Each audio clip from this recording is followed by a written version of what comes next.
नमस्कार, आप देख रहे हैं वी स्टार न्यूज। मैं हूं दिवाकर विक्रम सिंह। योगी आदित्यनाथ के 100 दिन पूरे हो गए हैं। एक सरकार के रूप में 100 दिन पूरे होने के एक दिन पहले योगी आदित्यनाथ ने बहुत विश्वास के साथ अपने 100 दिन के कार्यों का पूरा ब्यौरा मीडिया के सामने, उत्तर प्रदेश की जनता के सामने, या यूं कहिए देश की जनता के सामने रख दिया है। क्योंकि अब गुजरात मॉडल के साथ साथ योगी मॉडल की भी चर्चा पूरे देश में होने लगी है। वो समय, संदर्भ और प्रसंग बदलते हैं जिसमें सुशासन अर्थात गवर्नेंस और विकास अर्थात डेवलपमेंट, ये दो आधार हैं जिसके आधार पर योगी आदित्यनाथ ये दावा करते हैं कि उत्तर प्रदेश अब एक नई उड़ान की ओर है। क्योंकि 5 साल में हमने एक आधार तैयार किया और अगले 5 साल में सुशासन के साथ 1 ट्रिलियन इकोनॉमी, जिस इकोनॉमी पर हमेशा विपक्ष मोदी सरकार या योगी सरकार को घेरा करता है, उसका भी ब्यौरा योगी आदित्यनाथ ने पेश किया। और पेश करते समय उनका जो अंदाज था वो पूरी तरीके से आत्मविश्वास से लबरेज था। क्या है उनकी उपलब्धियां और क्या उन उपलब्धियों के दूसरे भी मायने हैं या दूसरा भी पक्ष है, आज इसी पर हम बातचीत करेंगे। हम आपको बता दें कि हम आपको ग्राफिक्स के जरिए बताते रहेंगे कि क्या क्या उपलब्धियां हैं उनकी योगी आदित्यनाथ सरकार की जो 100 दिनों में हैं। लेकिन साथ ही साथ हम विपक्ष के नेता से और उनके कि क्या इन उपलब्धियों से वो सहमत हैं या नहीं। हमारे साथ अश्विनी शाही, भारतीय जनता पार्टी के नेता और प्रवक्ता जुड़ रहे हैं। आपका बहुत बहुत स्वागत। और नेता कांग्रेस और प्रवक्ता विनोद सिंह हमारे साथ जुड़ रहे हैं। आपका भी विनोद जी बहुत बहुत स्वागत। सबसे पहले सवाल विनोद जी आपसे, आप खुश हैं ना? इस 100 दिन में उत्तर प्रदेश एक नई उड़ान की ओर है। देखिए, उत्तर प्रदेश में कानून व्यवस्था पूरी तरीके से ध्वस्त है। ये मैं नहीं कह रहा हूँ, ये गोंडा के कई बार सांसद, पूर्वांचल के इनके प्रमुख नेता ब्रजभूषण सिंह लगातार कह रहे हैं। किस प्रकार से साठगांठ चल रही है भारतीय जनता पार्टी के लोगों में के असर का पूरी तरीके से प्रशासन उसका अनुपालन कर रही है। कोई मेरिट नहीं देखती है, कोई तथ्य नहीं देखती है। कानून ऐसा जंगल राज उत्तर प्रदेश में व्याप्त है जिसको बार बार कहना पड़ रहा है इनके सांसद को। मैं विपक्षी कोई भूमिका कहूंगा।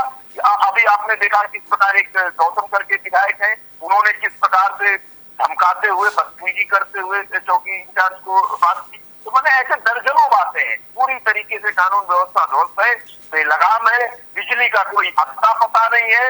बिजली में इतनी कटौती मुझे याद रही है पिछले 10, 12, 15 साल में इस तरीके की हर जिले में कटौती हो रही।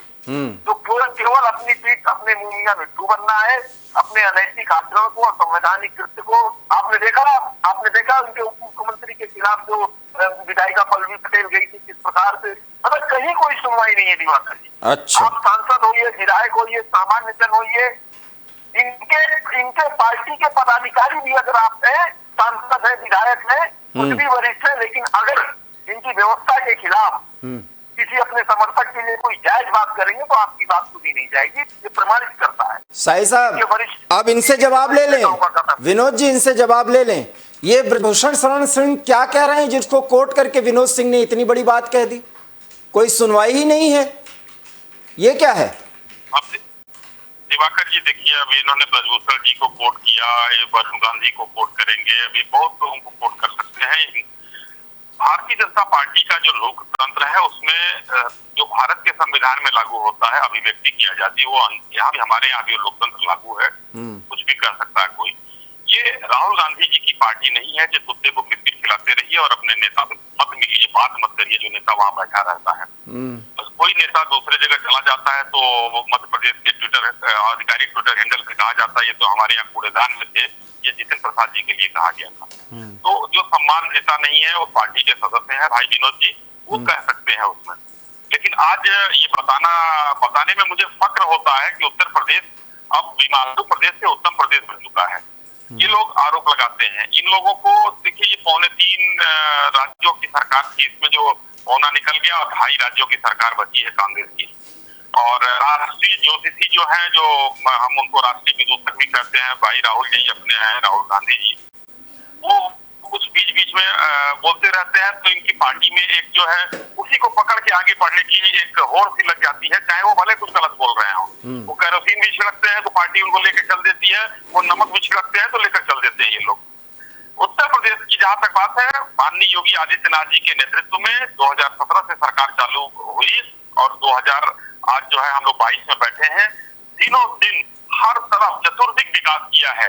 तो पिछली सरकारों में देखिए, हम लोग अभी चुनाव के बीच में गए, चाहे प्रियंका जी गई हो, चाहे अखिलेश जी गए हो, हमारे विरोधी दल सत्ती में बात बता रहा हूँ, सब लोगों ने अपना अपना जो है पूरा पिटारा खोल दिया, दिल खोल कर प्रचार किया, दिल खोल कर जो है सब जनता के बीच में गए, अपना अपना दर्द कहा, जनता को दर्द बताया कि ये है दर्द, लेकिन ये लोग दर्द जिसने बांटा जनता का, जनता उसके साथ गई, जनता हमारे साथ आई। जनता का दर्द कोरोना में था, ये लोग अफवाहें फैलाते रहे, ऑक्सीजन पर अफवाह थी, वैक्सीनेशन पर अफवाह फैलाया, सब चीजों पर अफवाह फैलाया, लेकिन जनता के साथ कोरोना पीड़ित होने के बावजूद माननीय योगी आदित्यनाथ जी उनके बीच में रहे, और रहने के बाद हर घर में जाकर वो जिस जिले का दौरा करते थे, उस जिले में जाने के बाद वहां पर दवाई है कि नहीं है, हर गाँव का दौरा करते थे, तुम्हारे पास पैसा आया कि नहीं, दवाई आया कि नहीं, राशन आया कि नहीं आया। हम लोगों ने उन चीजों को देखने का काम किया जो एक जनता के पास, हमारे एक अभिभावक की तरह 25 करोड़ जनता के बीच में जाने का काम किया।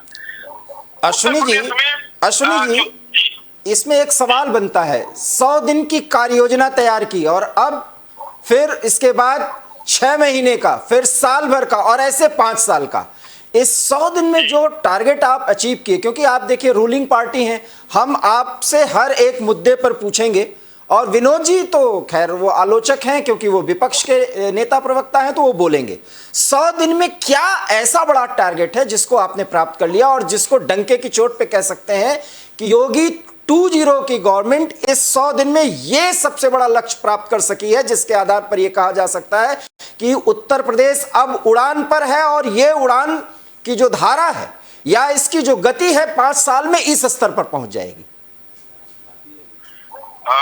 देखिए, हम लोगों ने 100 दिन का टारगेट लिया था, ये किसी ने हमको दिया नहीं, ये अपने चुनौतियां अपने से ली जाती हैं और उसको अचीव करने में बड़ा मजा आता है। 100 दिन की चुनौती ली गई, एक एक माननीय मंत्री लोगों को 2-2 मंडलों के दौरे में लगाया गया, ठीक है, और फिर दूसरी टीम को और वहां पर दूसरे माननीय मंत्री को उस दौरे में लगाया गया, इसलिए क्रॉस चेक हो सके कि वहां के अधिकारी क्या कर रहे हैं। पहली रिपोर्ट आई, वो कितनी सही बनाई गई थी अधिकारियों के द्वारा और कितनी सही प्रस्तुत की गई थी, क्रॉस चेक कराया गया। तो हम लोगों ने सबसे बड़ी चीज है कि पारदर्शिता की बात की, पूरे प्रदेश में एक पारदर्शिता बनी रहे। ये एक अचीवमेंट था कि मंत्री, जो माननीय मंत्री है हमारे, वो जिलों में जाकर अधिकारियों का काम, वहाँ का क्या प्रगति है, कैसे विकास हो रहा है, कौन सी योजना वहाँ पर चलाई जा रही है, वो योजना जनता तक पहुँच रही है, नहीं पहुँच रही है, इन सब चीजों का एक 100 दिन का खाका तैयार किया गया, जिसकी रिपोर्ट माननीय मुख्यमंत्री जी को दी गई। दूसरी चीज, जनता के बीच में लगभग 17,500 करोड़ का भुगतान करने का हम लोगों ने 100 दिन करने का काम किया। एक सबसे बड़ा काम हमने किया है, जो विनोद भाई के लिए भी है, हमने उच्च सदन से कांग्रेस को साफ कर दिया आजादी के बाद पहली बार, ये सबसे बहुत बड़ा काम हम लोगों ने किया है, उच्च सदन से कांग्रेस साफ। उसके बाद अब आइए कि 5, हंसने वाली बात नहीं दिवाकर जी, लेकिन उच्च सदन से लोग साफ हो गए आजादी बाद पहली बार। हवाई अड्डे हम लोगों क्या देखिए किस तरीके से विकसित हो रहे हैं, हम लोग लोकल कनेक्टिविटी बहुत तेजी से बढ़ा रहे हैं। गोरखपुर, बनारस, लखनऊ तो बहुत बड़ा है, गोरखपुर से और बनारस से लगभग 15 शहरों की कनेक्टिविटी हो चुकी है इस समय। हम मुरादाबाद से मर्यादा पुरुषोत्तम श्री राम अयोध्या का हवाई अड्डे पर काम चल रहा है। जो जेवर वाला है वो तो हम उसका नाम ही नहीं ले रहे क्योंकि वो अपना बड़ा है, वो चल रहा है। इधर जो वहाँ पर कुशीनगर वाला हम लोगों ने चालू किया, आजमगढ़ हम जो है चालू करने की, उसमें चित्रकूट हम चालू करने की स्थिति में 5 या 6 को अभी हम लोगों ने वो दिया है भारतीय विमानपत्तन को, कि वो पूरा वो चलाएगा। तो उत्तर प्रदेश को एयर कनेक्टिविटी से भी जोड़ रहे हैं। सड़कों के लिए जो सर्व ऋतु के हिसाब से हम लोगों ने 2,000 करोड़ का प्रपोजल किया था कि सभी सड़कों को हम लोग ठीक करेंगे, 2,000 करोड़ की धनराशि उस पर हम लोग किए हैं, काम उस पर चालू है, चूंकि बरसात में थोड़ा सा स्लो हो जाता है काम। रोड का, तो उसमें स्लो दिखेगा, नहीं तो बहुत तेजी से वो काम आगे बढ़ेगा। हम लोगों ने सबसे बड़ी बात आज माननीय मुख्यमंत्री जी ने भी बड़े गर्व से कहा, ओडीओपी जो योजना वो लाए, हम लोग मील का पत्थर हमारे लिए साबित हो रहा है। वो ओडीओपी हमको उत्तर प्रदेश में एक्सपोर्ट हब बना रहा है उत्तर प्रदेश को। आज जो एपरल पार्क बन रहे हैं, जो नोएडा में और कई जगह स्थापित किए जा रहे हैं, इस समय स्थितियां ये है कि निवेश जो हमारा आ रहा है, उस निवेश में 80,000 करोड़ से ऊपर की चीजें चालू हो चुकी हैं। ये हम बताने में हम लोगों को उत्तर प्रदेश में आज गर्व महसूस होता है। बस यही मैं आपको रोकूंगा, यहां मैं आपको रोकूंगा। विनोद जी, अभी तो ये 4 उपलब्धियां गिना रहे हैं, मुझे मालूम है कि इन्हें रोकना पड़ा क्योंकि अभी ये 6 उपलब्धियां और गिनाएंगे जो हम नहीं बताना चाहते। प्रवक्ता के तौर पर शाही जी बताएंगे और वो बताने की स्थिति में है। अब तो आप इनको चेक करिए, इन पर कुछ सवाल उठाइए। देखिए लगातार Bharatiya Janata party 22 trillion economy की बात हो, विश्व में सबसे अच्छा बिजनेस अपॉर्चुनिटी बनाने की बात हो, ये तो मुख्यमंत्री जी की बात कर रहे हैं। मैं प्रधानमंत्री जी के प्रमुख नारे, digital India, stand up India, Vinod ji इस सवाल का जवाब दीजिए ना। 80,000 करोड़ का निवेश है और ये क्यों है?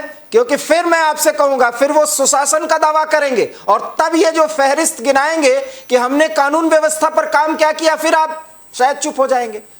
और 5 ट्रिलियन में 1 ट्रिलियन, सुन लीजिए पूरा सवाल, 1 ट्रिलियन इकोनॉमी का योगी जी ने न सिर्फ दावा किया बल्कि समय से पहले अचीव करने का वो दावा कर रहे हैं।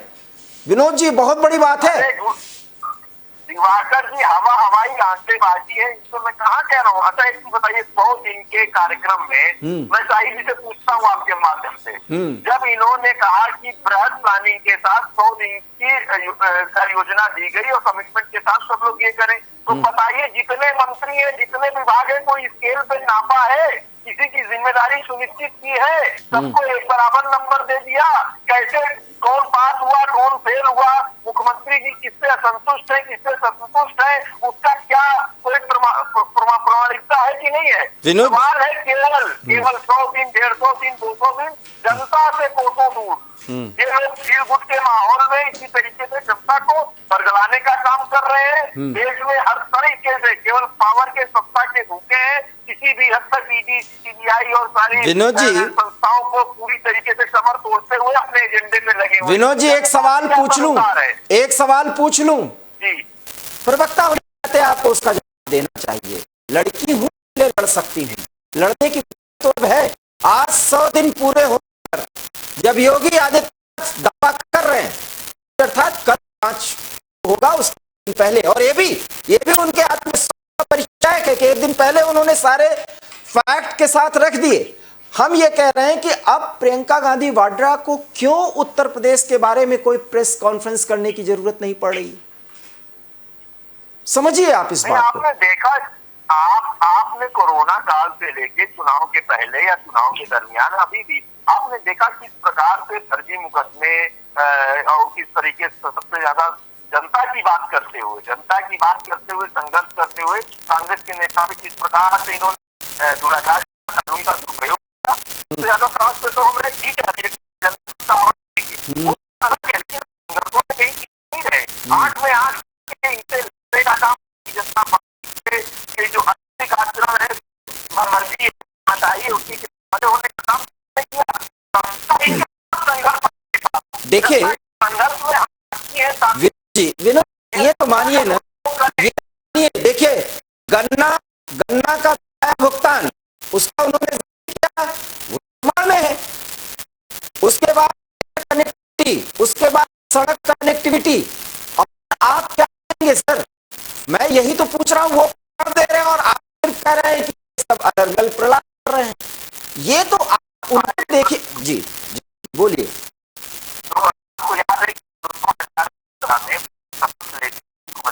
पहली बात कही कि 45 दिन देखने गड्ढा उत्तर कर देंगे, घर के सामने की सड़क गड्ढा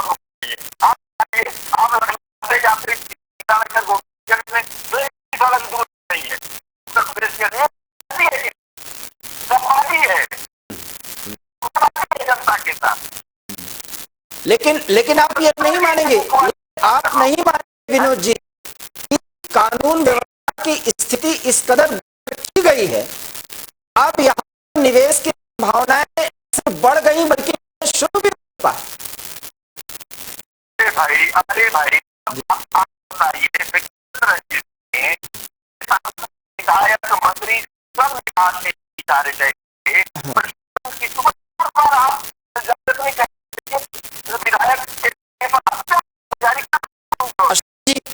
जवाब कर रही है पुलिस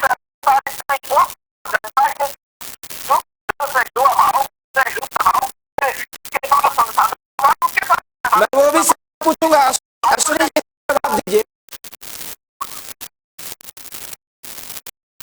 अश्विनी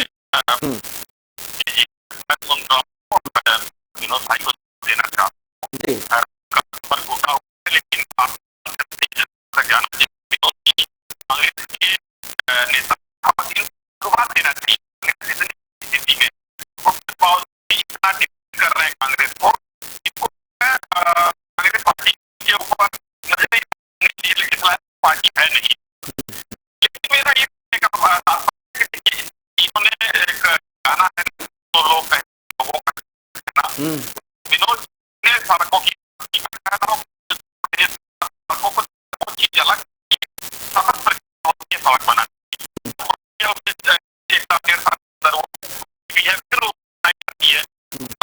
रहेगा, पर ये गड्ढा नहीं है। आज उत्तर प्रदेश में अपराध में जो है ये लोग चुनाव में और कहा है जनता बात है। मैं और कभी मैं आंदोलन चल रहा था नगर में रैली किसानों की, उसकी कुछ हमारे भाई वहां से पूछने के बाद कहा कि वहां के लोगों ने बताया ये इन सड़कों पर 4 बजे के बाद हम अपनी चल सकते थे, और आज की सरकार की बात हम रात में 10 तक के आराम उनका गाँव है राकेश लोगों ने वाले दिन चुनाव के बाद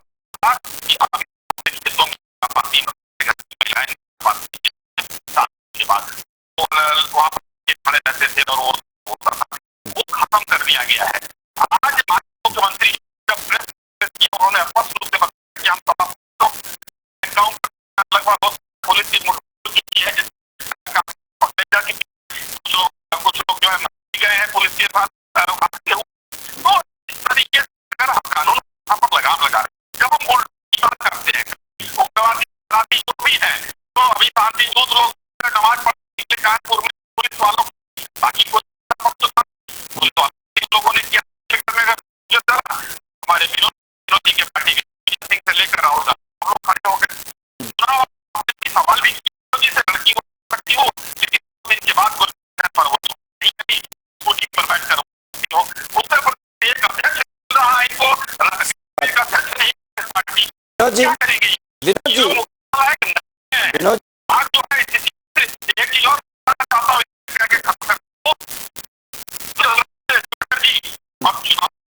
जो भारत प्रक्रिया थी बेरोजगारी प्रक्रिया रही है, और आज एक विभाग का पुलिस में ये लाइन चलती अभी भी चालू पूरी चुनौती वजह से नहीं होगी, और हम करने के आए सिर्फ जनता को बरगलाते, जनता ने बरगला।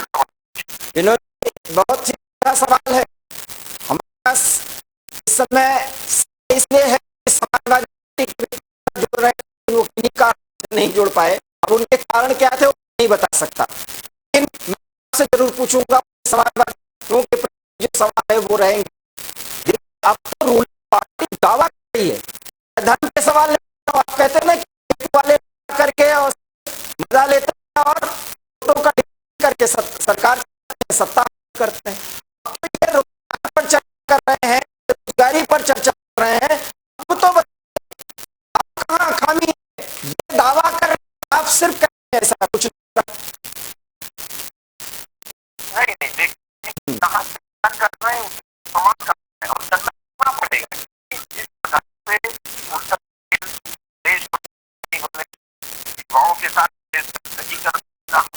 उनके के साथ है, आप इनको करना पड़ेगा। ये सही है, ये तो सबसे कोई शक नहीं है। बात केवल इसी प्रकार जो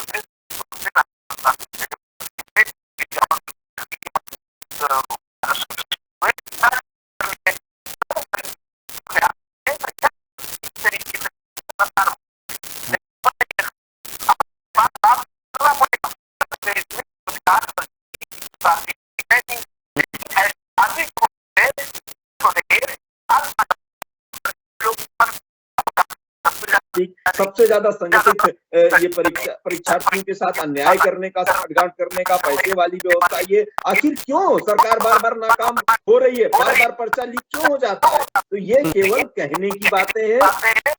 आप केंद्र में देख लीजिए रेलवे में किस प्रकार से हो रहा है। रेलवे के सभी कर्मचारी जो अभी हैं या जो प्रतीक्षारत थे, तैयारी कर रहे थे, सब देखिए पूरे बिहार और पूरे बंगाल और पूरे देश में किस प्रकार का हाल है। तो इनकी नीतियां केवल उद्योगपति लोगों को, अपने चुनिंदा मित्रों को, उस समूह को फायदा देने की है। देश के सारे साधन संसाधन, देश का भविष्य, हमारा युवा, उसको किसी प्रकार का अफीम मैं नहीं कहना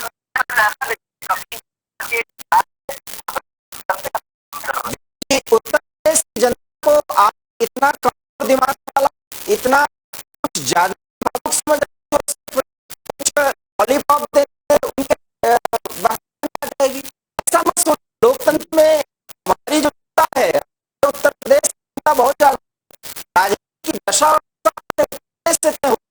योगी आदित्यनाथ के पास कुछ खूबियां, कुछ कमियों पर भी चर्चा करेंगे। सबसे बड़ा है कि सड़कों पर नहीं पहुंचा सकेगा, ये स्पष्ट बात है।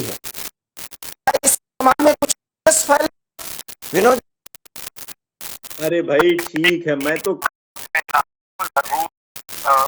और छोटे जो है या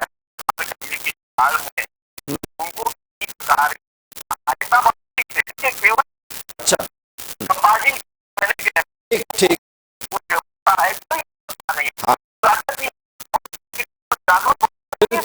देख रहे हैं किस प्रकार से चुनौतीग्रस्त युवा है, छोटा व्यापारी है, जिसके पास पूंजी नहीं, उसके पास अपना सम्मान बचाने की जगह नहीं है, उसके पास कोई विकल्प नहीं है। किस प्रकार से युवाओं में रोष और सुसाइड के केसेस बढ़ रहे हैं। मामला गंभीर है। ये गपबाजी लबबाजी से नहीं, ये झूठे आंकड़ेबाजी की आड़ में दबाया नहीं जा सकता है।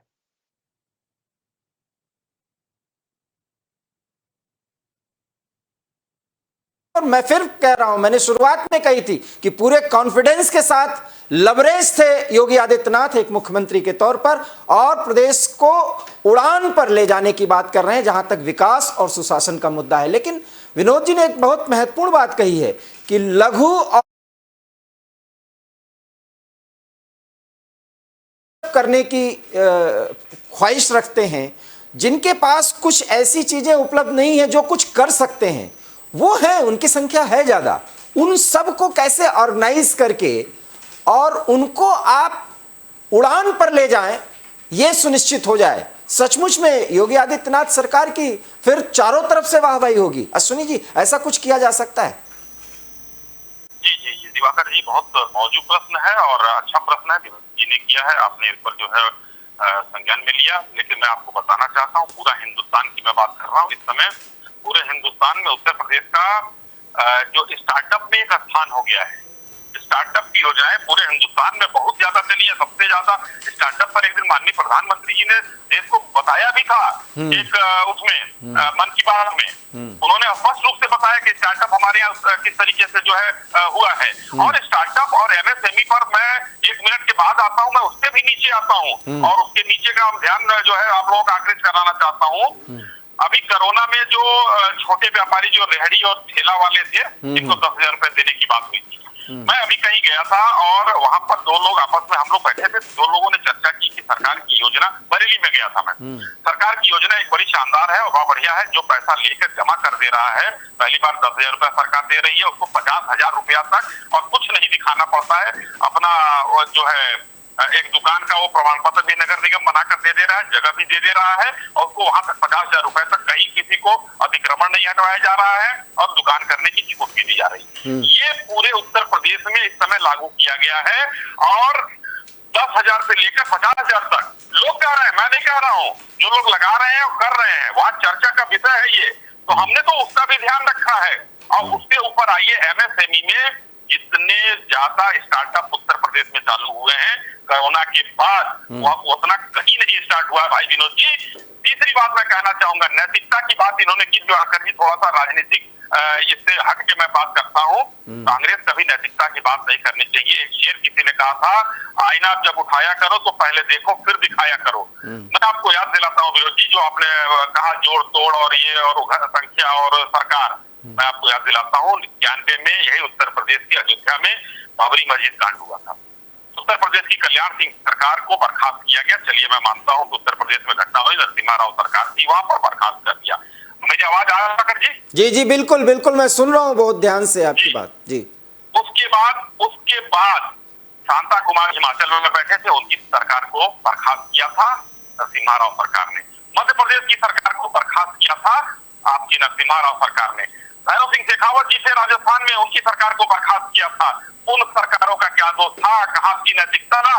और धारा 356 का प्रयोग करके आपके 3 प्रधानमंत्री जवाहरलाल नेहरू, इंदिरा जी और राजीव गांधी ने लगभग 100 बार सरकारों को इधर से उधर गिराने का काम किया है। जिसमें पहली घटना याद दिलाता हूँ, 100 तो नहीं गिना पाऊंगा। नेहरू जी आजादी के बाद 57 का साल था, केरल की सरकार को, चुनी हुई सरकार को 356 करके गिराने का काम किया था। नैतिकता का पाठ कांग्रेस नहीं देश को पढ़ा सकती है, नैतिकता का पाठ पढ़ाने का हक नहीं है। जी जी विनोद जी, अब बताइए, ये तो मैं आप ही की तरफ से सवाल कर रहा हूं। कुछ तो ऐसा करिए जिससे लगे कि आप योगी आदित्यनाथ को या भारतीय जनता पार्टी के प्रवक्ताओं को टीवी पर घेर सकें। सिर्फ वही घिसी पिटी बातें करेंगे सर तो बात नहीं बनेगी। और प्रियंका गांधी वाड्रा को जी दिवाकर जी एक लाइन और जोड़ दूं, विनोद जी इसको भी जवाब दे देंगे। बेरोजगारी की बात कहा इन्होंने, राजस्थान में इनकी सरकार है, 8.5 से ऊपर की बेरोजगारी है, उत्तर प्रदेश में 2.8 है इस समय, ये मानना पड़ेगा। आप इसका भी जवाब दे दीजिए। हाँ, अब आप सुन लीजिए, क्योंकि बेरोजगारी के मुद्दे पर ही आप घेरते रहे और अब केंद्र से लेकर जहां भाजपा शासित राज्य हैं वो इन्हीं मुद्दों पर आप लोगों से अब चर्चा करने के लिए उतर रही हैं। क्यों उतर रही है मैं बताता हूं विनोद जी। क्योंकि अग्निपथ योजना जिसमें अग्निवीर तैयार होंगे, उसके संदर्भ में केंद्र ने ये योजना पेश की। उसके बाद इस देश में बवाल हो गया। राज्य सरकारों की तरफ से सबको एकोमोडेट करने, सबको एसिमिलेट करने की घोषणा की गई। केंद्र के तरफ से भी अर्धसैनिक, गृह मंत्रालय की तरफ से अर्धसैनिक बलों में या हर उस जगह पर जहां उनकी जरूरत होगी, जिसकी जितनी काबिलियत होगी, वो सब वहां पर लिए जाएंगे। अब ये तो रोजगार की ही बात है, लेकिन आप लोगों ने इसको आलोचनात्मक दृष्टिकोण से देखने की बजाय फिर वही केरोसिन डाल दिया। इस देश में सिर्फ केरोसिन ही फैलाएंगे या सरकार की नीतियों का आलोचनात्मक मूल्यांकन करते हुए उसको कुछ सुझाव देंगे? विनोद जी, आज आपके माध्यम से अब एक बड़ा सवाल है। एक सत्ता पक्ष को घेरने का जो तौर तरीका होता है वो आप लोगों से बेहतर कोई नहीं जानता, क्योंकि आप शासन में बहुत दिन तक रहे। अब ये शासन पक्ष के लोग ये कहें कि आपको विपक्ष में बैठने की आदत ही नहीं है। अब तो सर बहुत समय बीत चुका, आप मुद्दों के आधार पर घेरिए। कब तक मोदी का विरोध करते हुए, योगी का विरोध करते हुए अपना उल्लू सीधा करेंगे, और उसमें सीधा भी नहीं हो पाता। मुद्दों के आधार पर इनको घेर लीजिए ना विनोद जी। देखिए दिवाकर जी, अच्छा सवाल किया, मैं प्रयास करूंगा क्रमवार सभी आपकी सवाल चिंताओं पर जवाब। देखिए, प्रधानमंत्री जी की मंशा, जो तानाशाही रवैया है, इससे आप सब वाकिफ है, ठीक है। और आपके जमात के लोग, पत्रकार वर्ग के लोग उससे बहुत ज्यादा वाकिफ है। मैं उस डिटेल में नहीं जाऊंगा अभी। देखिए, कांग्रेस पार्टी ने जब देश की बात आई है, नीति निर्धारण की बात आई है, एक बेहतर प्लानिंग के साथ आगे बढ़ने की बात आई है, हमेशा आगे बढ़ के बार बार बिना किसी बात की चिंता करते हुए प्रधानमंत्री जी को खुल के सदन के अंदर, सदन के बाहर सहयोग करने की बात। प्रधानमंत्री जी या भारतीय जनता पार्टी सहयोग लेने में यकीन नहीं करती। एकाधिकरण की बात करती है, एकाधिकार की बात करती है, अपने अपने सत्ता के मद में चूर होते हुए कुछ भी थोप देना चाहे।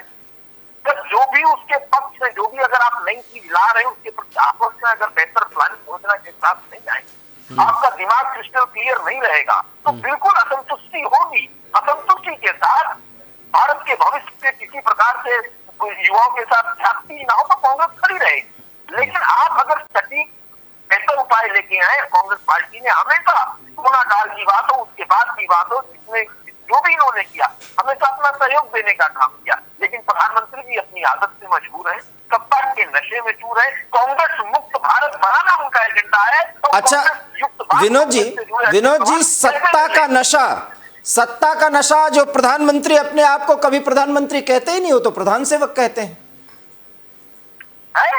वो तो अपने आप को प्रधान सेवक कहते हैं, प्रधानमंत्री तो कहते ही नहीं।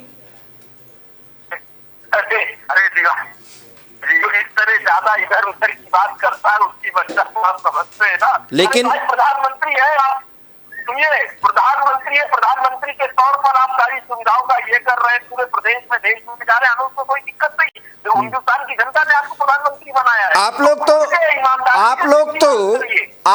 तो और आपके नेता, खैर ये सवाल कर लूं, आप लोग और आपके नेता तो प्रधानमंत्री को फेंकू भी कहे, और प्रधानमंत्री किसी मुद्दे पे बोलते नहीं तो कहते हैं प्रधानमंत्री कुछ बोल ही नहीं रहे हैं। तो आप गुदगुदाते भी हैं और उसके बाद कहते हैं प्रधानमंत्री हंसे ना, जैसा हम गुदगुदाएं जैसा चाहे, तो ऐसा तो प्रधानमंत्री नहीं करेंगे ना जी। नहीं, जवाबदेही से बचने के लिए प्रधानमंत्री जी विविध तरीके के स्वांग रचते हैं, अभिनय करते हैं, उसमें माहिर है वो, लेकिन जवाबदेही से बचना नहीं है। अश्विनी जी, अभिनय करते हैं प्रधानमंत्री, अभिनय करते हैं, ये फिर कह रहे हैं, अब आप देख लीजिए, ये कह रहे हैं, भाई हम नहीं कह रहे हैं, हम तो ये कहते हैं कि प्रधानमंत्री गंभीरता के साथ मुद्दों को लेते हैं और जहां बोलना होता है वहां बोलते हैं।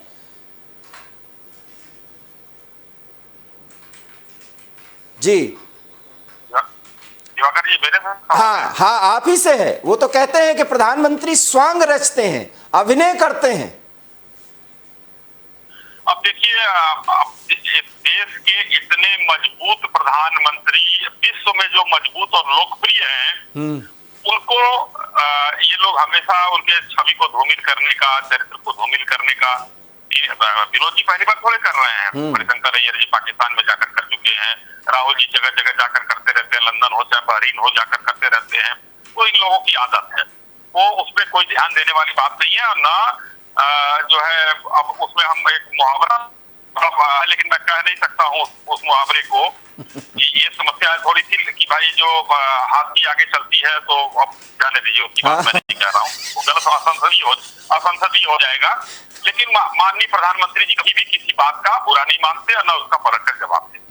हाँ, जवाब जरूर देते हैं, वो भी सदन में राहुल गांधी जी के कि मैं पीठ मजबूत कर लूंगा, सूर्य नमस्कार बढ़ा दूंगा, 6 महीने में हमको डंडे मारेंगे लोग, जवाब भी दिया है उन्होंने उनका। लेकिन ऐसा कुछ नहीं, कोई अभिनय नहीं, कुछ नहीं, इन लोगों को कहने दीजिए। आज इस बात को मैं कहना चाहूंगा कि स्पष्टता से उत्तर प्रदेश की, जहां तक हम लोग बात करते हैं, अभी G7 सम्मेलन हुआ था जिसमें कई राष्ट्राध्यक्ष आए थे। उत्तर प्रदेश के अलग अलग जिलों के जो बनाया जाता है ODOP में, वो उपहार माननीय प्रधानमंत्री जी ने 8 राष्ट्राध्यक्षों को दिया। उत्तर प्रदेश का मान बढ़ा या बिल्कुल नहीं बढ़ा, सही, ये सोचिए। बिल्कुल सही। ODOP में बढ़ा, वो तो बनारस को प्लेटो बना दिए थे। बना नहीं दिए थे नहीं, लेकिन बनारस में बदलाव हुआ या नहीं, विनोद जी आप बताइए। अरे स्मार्ट सिटी में बिजली नहीं दे पा रहे, तो बुनियादी बात है। अरे विनोद जी सुनिए, वो देखिए, अब देखिए 100 बार माननीय मुख्यमंत्री जी कह चुके हैं कि बिजली जिला पूछकर नहीं आती थी, सैफई में आती थी, मैनपुरी, इटावा में आती थी, गोरखपुर में और नोएडा में नहीं आती थी। प्रभु क्यों इसी बात कर रहे हैं? आज जो है थोड़ा इस समय बिजली की मांग बढ़ी रहती है, इस वजह से हो सकता है कि कहीं कटौती हो, मैं नहीं कह सकता हूँ, लेकिन बिजली का भरपूर उत्पादन हो रहा है। चीजों को हम लोग बेहतर करने पर लगे हैं और आपको ज्यादा दिन बढ़ाने की बात नहीं है। सभी चीजों पर काम चल रहा है विनोद जी। और 1-2 साल के अंदर आप देखिएगा कि अगर आपके यहाँ मान 25,000 मेगावाट की है तो बिजली का उत्पादन हमारे यहाँ सरप्लस हो जाएगा, 26,000 मेगावाट हम लोग कर ले जाएंगे। आगे हर तरह से हम कर रहे हैं, वैकल्पिक ऊर्जा पर भी काम हो रहा है। ये बाकी जो अपना थर्मल पावर और जो सब ये सारे चीज बन ही रहे हैं, यहाँ पर जाकर देखिए घाटमपुर में जो है लगभग पावर प्लांट चालू होने वाला है, इसी अक्टूबर में उसका ट्रायल होने वाला। तो हम लोग सभी चीजों पर काम कर रहे हैं। आज सबसे ज्यादा चीजें जिस पर आप लोग चर्चा करने की बात कर रहे हैं, डीजल पेट्रोल पर करते हैं। गर्व से कहना है आज पूरे हिंदुस्तान की जो शुगर फैक्ट्रियां हैं वो अपने चीनी के साथ साथ एथेनॉल का निर्माण कराने जा रही हैं। और लखनऊ शहर में और नोएडा से लेकर गोरखपुर शहर तक मैं बताना चाहता हूँ 10% एथेनॉल मिला हुआ हमको, डीजल सस्ता मिल रहा है। आने वाले दिनों में 20% करने की कार्य योजना है सरकार की। अब देखिए हम लोग और भी सस्ता कर ले जाएंगे हम इसको। अब हर चीज पर चतुर्दिक प्रयास किया जा रहा है। अब आप सुन लीजिए विनोद जी, एथेनॉल क्रांति ये भी प्रधानमंत्री की ही है। विनोद जी सुनिएगा, और अगर डीजल पेट्रोल भी उत्तर प्रदेश में उसके दाम घटने लगे तो अब आप कुछ रह ही नहीं जाएगा। आप लोग विपक्ष के तौर पर सरकार को घेर नहीं पा रहे क्योंकि सरकार काम कर रही है। हम फिर कह रहे हैं विनोद जी, सोचिएगा और अपने पार्टी में कोई भी चर्चा हो, कोई मंच हो, उस मंच पर यह बात जरूर कहिएगा। हेट स्पीच जो आप लोग प्रधानमंत्री या किसी मुख्यमंत्री जिसमें योगी आदित्यनाथ प्रमुख हैं उस पर देने की बजाय एक सरकार के रूप में मुद्दों के आधार पर सरकार को घेरिए तो ज्यादा बेहतर होगा। क्योंकि ये मानिए कि यहां व्यक्ति पूजा नहीं है, यहां व्यक्ति पूजा नहीं है। अगर मोदी और योगी पूजे जा रहे हैं जैसा कि आप लोग समझते हैं, वैसे ये पूजन नहीं है, ये उनके काम का एक आकलन है और जनता का प्यार है। ये अभिव्यक्ति जरूर समझने की कोशिश करिएगा। अब मैं फिर आपको याद दिलाऊं कि प्रियंका गांधी वाड्रा के नेतृत्व में चुनाव लड़ा गया। लड़की हूं इसलिए लड़ सकती हूं, बहुत अच्छा नारा था। अगर आप उस चर्चा में जुड़े हो तो हम कम से कम ये तारीफ करते थे कि प्रियंका एक नए नारे के साथ आई। लेकिन लड़ाई तो अब करनी चाहिए ना, या फिर अगले 4.5 साल या 4.5 साल जब भी, हालांकि आपको 2024 में भी लड़ना है, इसलिए उनको सक्रिय करिए, उनको बुलाइए लखनऊ। एक अध्यक्ष तक आप नहीं चुन पा रहे हैं, ये आरोप है शाही का। अरे भाई साहब, एक अध्यक्ष इनके पास था जो हर जगह सड़कों पर लेट जाता था, कम से कम सड़कों पर दिखता था, उसको तो हटा दिया। बताइए तो पार्टी को कहां गर्द में ले जाएंगे ये देखिए ना। कम से कम कुछ जिंदा तो किए हुए था। चलिए लोगों ने। विनोद जी अब आप जवाब दीजिए। देखिए दिवाकर जी, आपके अनुभव का फायदा लेते हुए कांग्रेस के संगठन में जो भी बेहतरी है उसको सुझाव दिया जाएगा। और आशा है बात होगी तो आप उसमें सकारात्मक अपना सुझाव दीजिएगा।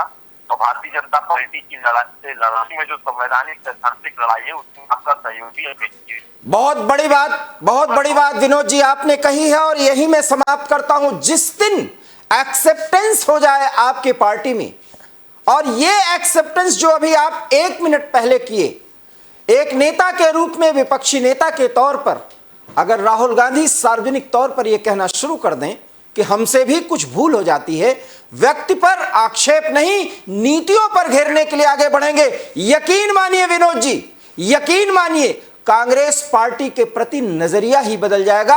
उन लोगों का जो अभी ये सोचते हैं कि तो राहुल को तो वही बोलना है जो वो बोलेंगे, और वो क्या बोलेंगे वो खुद जानते हैं।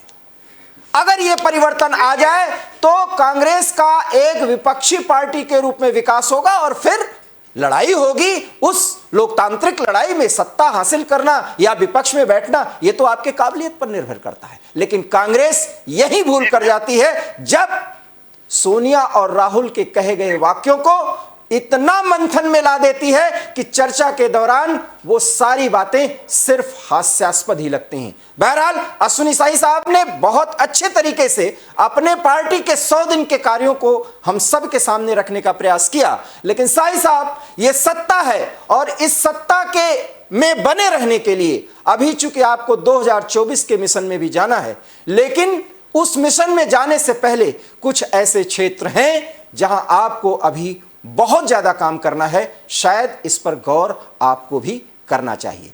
योगी आदित्यनाथ के 100 दिन पूरे हुए और एक सरकार के मुखिया होने के नाते एक दिन पहले ही उन्होंने अपने कार्यों का ब्यौरा दिया और अगला लक्ष्य भी निर्धारित कर दिया है। ऐसे में यह कहा जा सकता है कि वो उत्तर प्रदेश को विकास की एक नई राह दिखाएंगे, जिसे वो उड़ान की संज्ञा दे रहे हैं। हमें आशा ही नहीं, पूर्ण विश्वास है कि इसी जज्बे के साथ वो प्रदेश को एक नई उड़ान पर ले जाने की कोशिश करेंगे और सशक्त विपक्ष की भूमिका में रहते हुए कांग्रेस भी अपने आप को पुनर्जीवित करते हुए एक बार फिर योगी आदित्यनाथ के सरकार के हर एक काम का ब्यौरा रखेगी, उसका आकलन करेगी, मूल्यांकन करेगी और स्वस्थ आलोचना के जरिए सरकार पर लगाम कसने की कोशिश करेगी। एबी स्टार न्यूज में इतना ही। देश और दुनिया की तमाम बड़ी खबरों के लिए आप देखते रहिए एबी स्टार न्यूज, क्योंकि यहां खबरों का सिलसिला कभी नहीं थमता। फिलहाल मुझे दीजिए इजाजत। आप दोनों का धन्यवाद। नमस्कार।